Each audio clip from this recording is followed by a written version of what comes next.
continuar então aqui a nossa conversa sobre a criação. Está aí. Quão numerosas são as tuas obras, Senhor, e todas fizeste com sabedoria. Santo Agostinho gostava dessa frase. O Salmo 104, 24. Todas fizeste com sabedoria. Vocês sabem por quê, gente, que o mundo ocidental, ele avançou muito na ciência? Muito na frente do Oriente? Por que a Europa explodiu de desenvolvimento? Quem explica isso é o Dr. Thomas Woods, naquele livro dele, né, Como a Igreja Construiu a Civilização Ocidental. Por quê? Os cristãos acreditavam que o mundo foi feito com sabedoria e com leis.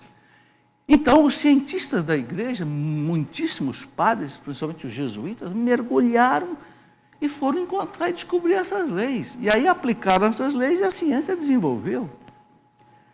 Já o mundo, que acreditava no panteísmo, não sei o quê, achava que não era nada assim, não desenvolveu a ciência. Interessantíssimo isso.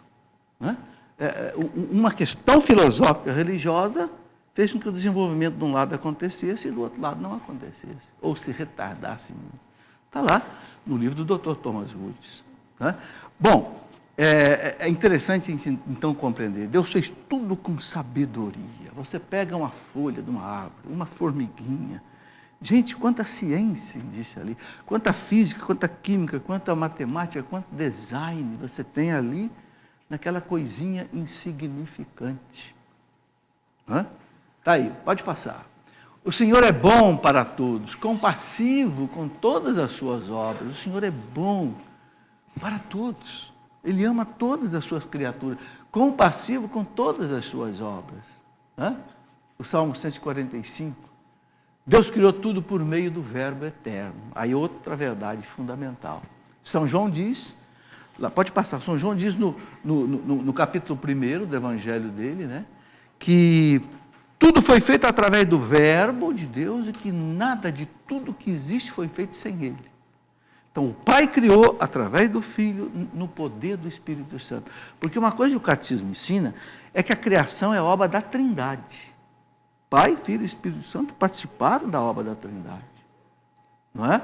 Às vezes a pessoa diz assim, eu construí essa casa. E a pessoa nem pegou numa colher de pedreiro. Mas por quê? Porque ele fez o projeto, ele pagou, ele contratou, não é? Então, assim também na criação do mundo. O Pai, o Filho e o Espírito Santo participaram. Não é? Na carta de São Paulo aos Colossenses, ele escreve uma coisa muito bonita sobre isso. São Paulo diz assim, nele quem? Jesus Cristo. Foram criadas todas as coisas, no Verbo. O Verbo é a sabedoria de Deus. Não é? Nos céus e na terra. Tudo foi criado por Ele e para Ele. É antes de tudo e tudo nele subsiste. Tudo subsiste no Verbo. O Verbo mantém todo esse universo, né, funcionando. Então foi feito nele, por Ele e para Ele. Por que Jesus veio para salvar o universo? Morreu na cruz. Né? Por que nós celebramos agora o domingo e não o sábado? O 8º dia e não o 7º? Porque a igreja fala, porque no 8º dia, no dia da ressurreição, começou uma nova criação, que o Cristo resgatou com a sua ressurreição. É o sentido teológico da igreja celebrar o domingo. Os apóstolos celebravam o domingo, não é? Desde o 1º século, e não mais o sábado. O sábado era o último dia da antiga criação, a criação que ficou caduca pelo pecado. Começou uma nova criação. Certo? Vamos lá. No princípio era o Verbo, e o Verbo era Deus. E tudo foi feito por Ele, e sem Ele nada foi feito. Já falei. São João começa aí. A ação criadora do Espírito Santo. O Espírito Santo está presente na criação também. Ele é o doador de vida, o Espírito Criador. Por isso que a gente canta, Veni Creator Espírito. Vem Espírito Criador, a fonte de todo o bem. Está lá, o Catecismo lembra a gente disso. O Espírito Santo, ele pairava sobre as águas no começo da criação. Né? Parece assim, aquela galinha que deita sobre os ovos, aquece os ovos 21 dias e dali nascem os pintinhos. Né? Então o Espírito como que ele pairava sobre aquelas águas e dali a vida começou a surgir. né? É o sentido de toda a evolução que Deus trouxe até o homem. Ok. Santo Irineu, grande santo doutor da igreja, olha a data, do século II. Esse homem nasceu no ano 140, morreu no ano 202, foi discípulo de São Policarpo de Esmirna, na Turquia, que por sua vez foi discípulo de São João Evangelista em Éfeso. Porque você tem Éfeso e Esmirna, é pertinho, e Santo Irineu era de Esmirna. Um gigante. Foi o homem que enfrentou a primeira e pior heresia na história da igreja, chamada gnosticismo. Escreveu uma obra chamada Adversus Hereges, contra os hereges. Já foi traduzido em português pela editora Paulus, na coleção patrística, uma coisa maravilhosa. Esse homem diz assim: só existe um Deus. Veja, gente, século II, hein? Só existe um Deus. Ele é o Pai, é Deus, é o Criador, é o Autor, é o Ordenador. Ele fez todas as coisas por si mesmo, isto é, pelo seu verbo e sabedoria, pelo Filho e pelo Espírito, que são como suas mãos. Está lá na obra dele, Adversos Hereges, capítulo 2, o livro 30, parágrafo 9. Então veja que já no segundo século, a teologia católica já tinha essa visão correta de como era a criação. Pode passar.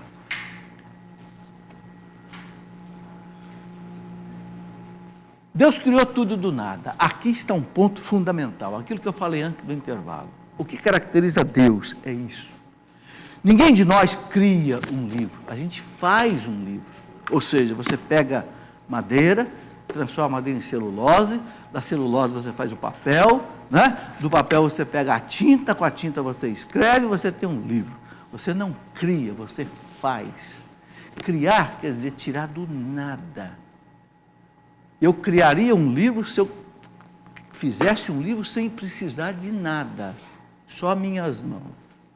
Impossível. Ok? Deus cria do nada. O mundo não é eterno. Por quê? Porque só Deus é eterno. Tudo que foi criado, um dia é transformado, um dia acaba. Né? Teve um começo no tempo e um dia vai passar. Pode-se calcular a idade do universo. Por que nós podemos calcular a idade do universo? Hoje sabemos que o universo tem 13,7 bilhões de anos. Por quê? Porque teve um começo. Não é eterno. Se fosse eterno, a gente não conseguia achar o começo dele. Deus, você não consegue achar o começo de Deus. A pessoa pergunta, mas quem é que fez Deus? Ninguém. Deus sempre existiu. De vez em quando eu recebo uma pergunta lá pela internet, como é que eu explico para o meu filho quem é que fez Deus? Eu digo que você não consegue explicar. Você tem que dizer para ele que Deus sempre existiu. Ele vai dizer, eu não entendo. Você fala, eu também não. Mas é assim. Entendeu? Porque Deus é Deus. Deus é incontingente. Incontingente quer dizer, ele não depende de ninguém para existir. Sempre existiu.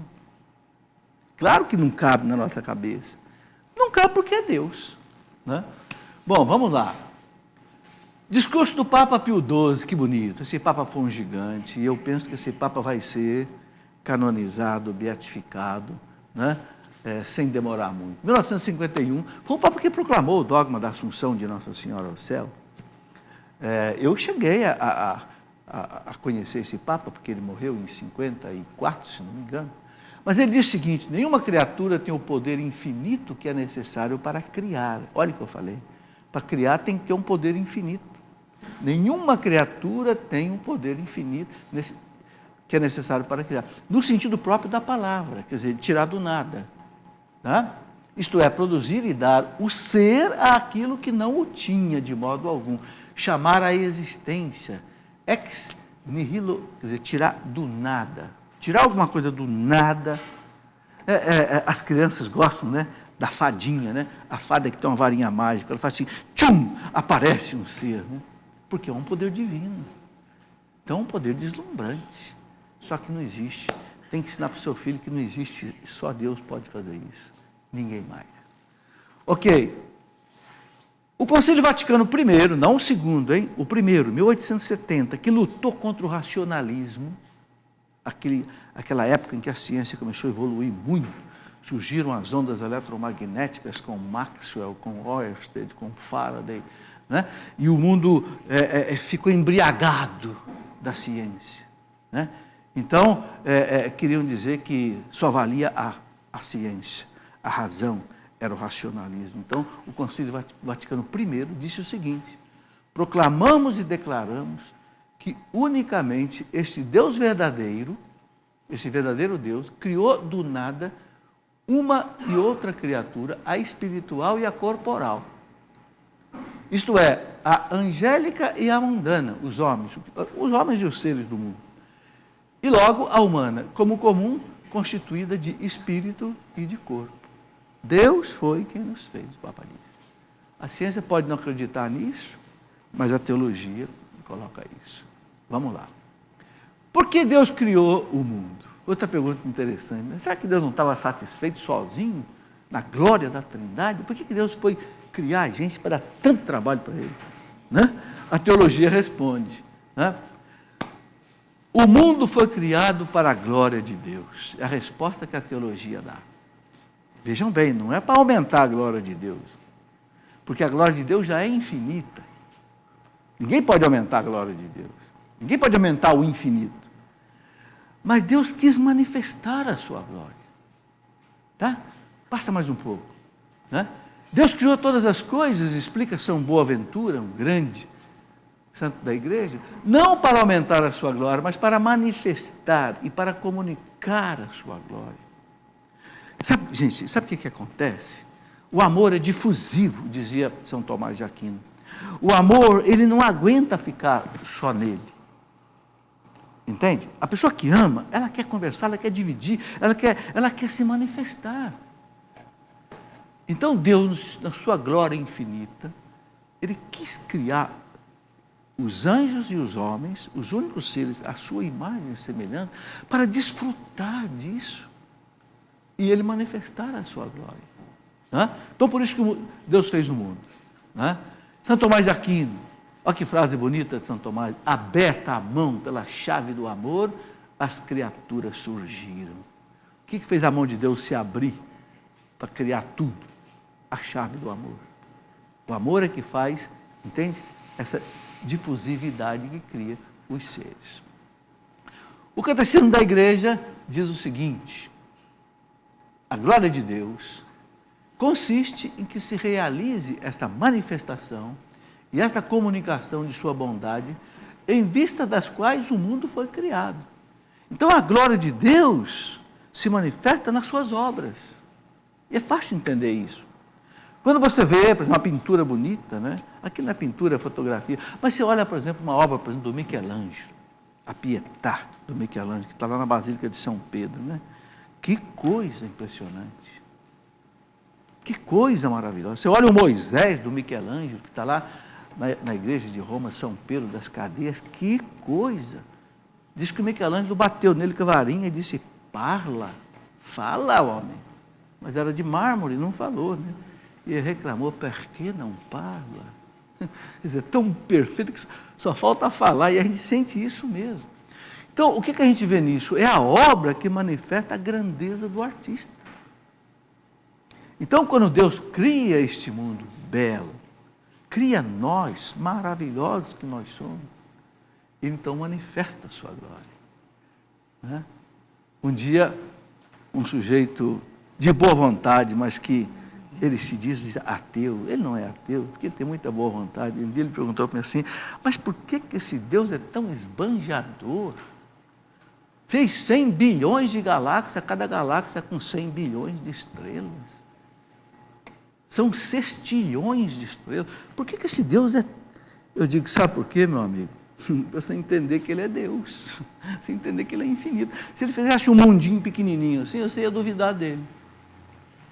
Então, para usar a linguagem da molecada, Ele já arrebentou a boca do balão. Você entender que Ele é infinito. E o universo está se abrindo a cada dia mais, e os físicos não sabem onde é que isso vai chegar. E se abrindo numa velocidade vertiginosa.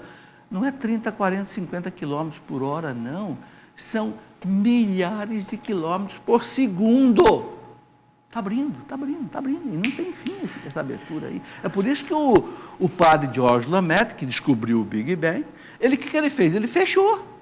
Se esse negócio está abrindo, então um dia começou. Ele pegou as equações do Einstein, da teoria da relatividade, criou o modelo físico e fechou direitinho. E o Einstein disse: Foi a melhor explicação que eu encontrei até hoje para a origem do universo. O Einstein apertou a mão do padre jesuíta Joseph Georges Lemaitre, belga, em 1927. Eu estou dizendo isso porque alguns pensam que a igreja é obscurantista, que não gosta da ciência. O homem, o cientista que descobriu a origem do mundo, foi um padre da igreja. Parece que Jesus reservou para ele, né? Quis que um discípulo seu encontrasse isso. É bonito. Sabe, gente, as 30 primeiras crateras da Lua receberam o nome de 30 padres jesuítas. Sabiam disso? Porque foram os primeiros astrônomos que olharam para o céu e descobriram as crateras da Lua. As 30 primeiras crateras da Lua têm nome de um padre, de 30 padres jesuítas. Estou colocando isso aqui bem claro, para que todo mundo tire da cabeça essa mentira, né? Esse ranço de que a igreja é contra a ciência. É nada, a igreja foi a instituição que em todos os tempos mais incentivou a ciência. Quando o LHC deu problema, o Large Hadron Collider, que descobriu o bóson de Higgs, quando há 2 anos atrás deu problema, quem é que eles foram pedir ajuda? O Centro de Energia Nuclear da Europa foram pedir ajuda para quem? Para o Laboratório Astronômico do Vaticano, lá Specola, que é o laboratório astronômico mais antigo do mundo, fundado em 1530 e pouco pelo Papa, e que hoje é um dos maiores laboratórios de astronomia do mundo. Foram lá os astrônomos do Vaticano ajudar a encontrar o problema da maior máquina que o homem já inventou na sua história, essa máquina de 27 quilômetros de comprimento, que é o acelerador de partículas subatômicas. Entenderam? Tudo está dentro da criação de Deus, porque tudo tem lei, né? Fazer de nós filhos adotivos por Jesus Cristo, conforme o beneplácito de sua vontade, para o louvor, a glória da sua graça. Gente, que texto maravilhoso esse de São Paulo aos Efésios. Efésios 1, 5 e 6. Santo Irineu, aquele mesmo Santo Irineu que eu já mostrei atrás aí, que foi discípulo de São Policarpo, que foi discípulo de São João, Santo Irineu dizia assim: o homem é a glória de Deus. Claro, a maior criatura de Deus na terra é o homem, porque o homem tem inteligência, liberdade, vontade, consciência. O homem consegue conversar com Deus. O homem que é o único ser na terra que sabe que Deus existe. É o único ser capaz de rezar. Né? Então, Santo Irineu disse: o homem é a glória de Deus. Agora vejam a glória de Deus no homem, onde é que está? Quando Deus faz o homem filhos adotivos por Jesus Cristo. Quer dizer, Deus se fez nosso irmão em Jesus Cristo, porque assumiu o nosso corpo sem deixar de ser Deus. Está certo? Pelo beneplácito da sua vontade. Agora, para quê? Para louvor da sua glória. Então, para o louvor da glória de Deus. Deus quis que nós fôssemos filhos adotivos em Jesus Cristo. Então, Deus quer que nós sejamos alter Cristos, ou seja, como que outros Cristos. Porque Deus só tem um filho, né? É Jesus Cristo, filho natural. Nós somos filhos por adoção. Deus quer que nós sejamos filhos por adoção em Jesus Cristo. Entende? Então é uma coisa que eleva a glória de Deus ao esplendor. O fim último da criação, o fim da criação. Qual é o objetivo, a meta? O fim último da criação é que Deus, Criador do universo, tornar-se-á tudo em todas as coisas. São Paulo diz, né? Deus será tudo em todos. Então, um dia, esta é a meta, gente, da criação. Por que Deus criou tudo? Porque um dia Deus vai abraçar tudo isso. Né? E Deus será tudo em todos. O Apocalipse diz, não vai precisar mais de luz, porque não haverá mais noite nem dia. Né? Não haverá mais lágrimas.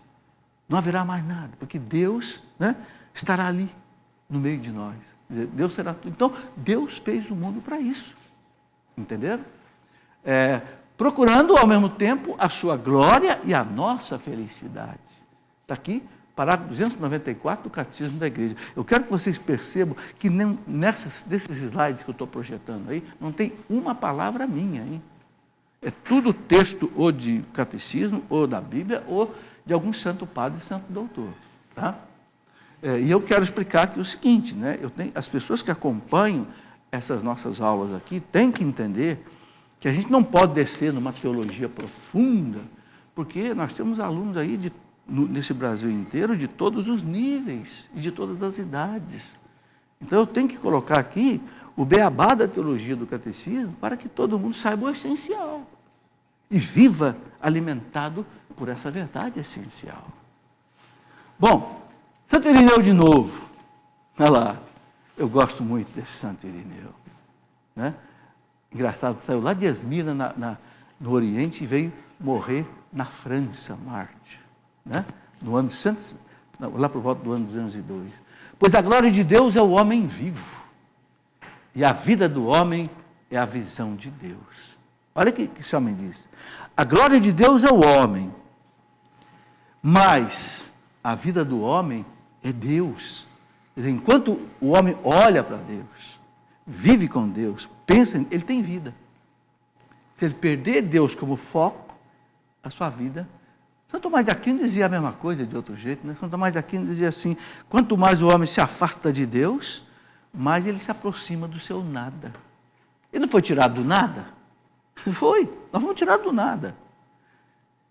Quem nos mantém é Deus. Quando o homem se afasta de Deus, é por isso, gente, que as pessoas que não têm Deus, acabam caindo no vazio. Acaba caindo no vazio. O Papa João Paulo II disse uma frase uma vez, na primeira encíclica que ele escreveu, em 1980, a encíclica chamada Redemptor Hominis, Jesus Cristo, Redentor dos homens. O Papa disse uma frase que nunca mais eu consegui esquecer. Quando eu li aquela frase do Papa, parece que carimbou na minha mente. O Papa disse assim, o homem que não conhece Jesus Cristo permanece para si mesmo um desconhecido, um mistério insondável, um enigma indecifrável. Olha que coisa impressionante. O Papa diz, o homem não sabe a sua identidade sem Jesus, ele não sabe quem ele é. Ele permanece para si um desconhecido, um mistério insondável, um enigma indecifrável, porque ele não sabe quem ele é, de onde é que ele veio, o que ele está fazendo aqui, para onde que ele vai, qual é o sentido do sofrimento, ele não sabe, e fica doidinho. Por isso que esses filósofos sem Deus acabam no absurdo. A vida é um absurdo. É um tédio. Schopenhauer dizia, a semana são 7 dias de cansaço e um dia de tédio. O domingo você não faz nada, não tem sentido. Entenderam? É muito triste. Né? O Sartre que dizia, temos que lutar contra esse absurdo. Lutar contra o absurdo, meu amigo, você tem que acompanhar a beleza da vida, né? Lutar contra um absurdo.